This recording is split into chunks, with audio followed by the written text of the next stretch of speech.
Hello, welcome back sa aking small channel. This is Judith De Leon, video maker.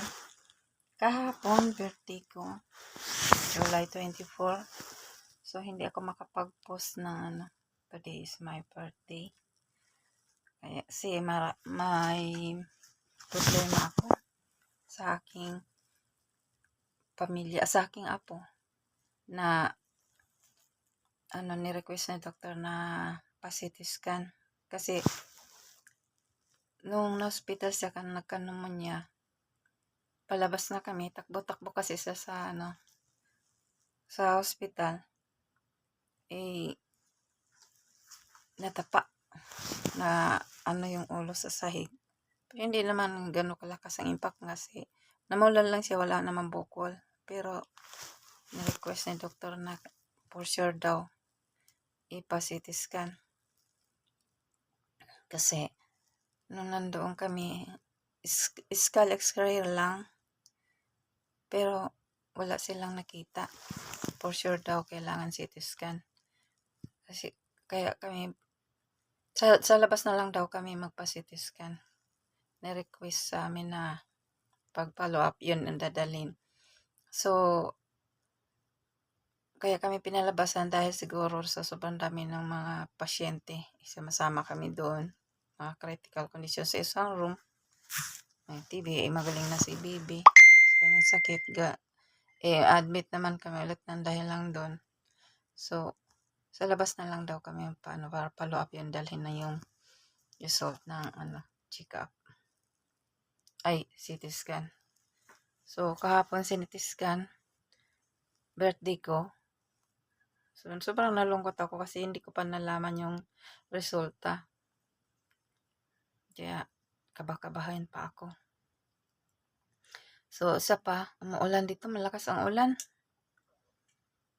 Yung anak ko, dito sa Pasig pala, malakas ang ulan, baha pa nga sa Metro Manila. So, yung anak ko naman nasa Laguna, wala naman daw masyadong baha doon, wala naman masyadong ulan, kaya nagpunta na sila ng hospital. So,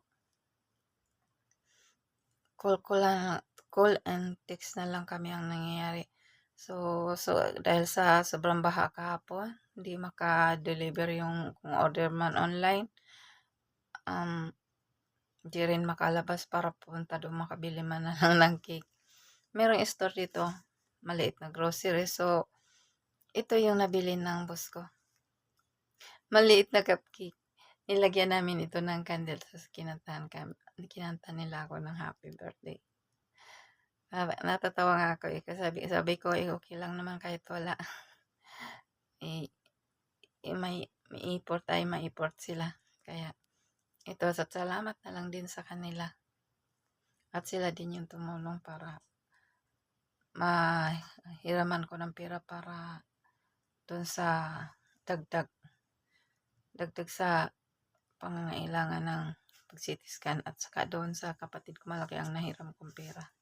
Kasi mahal pala So, ito yung resulta.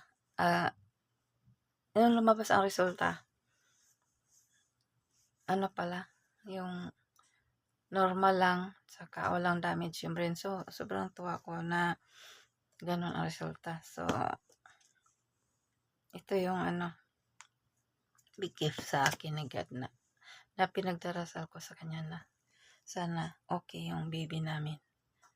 Kaya maraming salamat po, Lord, sa gift mo na okay ang result ng CT scan niya. Salamat po sa panood. So, ayan na siya, naglalaro. Okay na siya, magaling na siya. Thank you, Lord.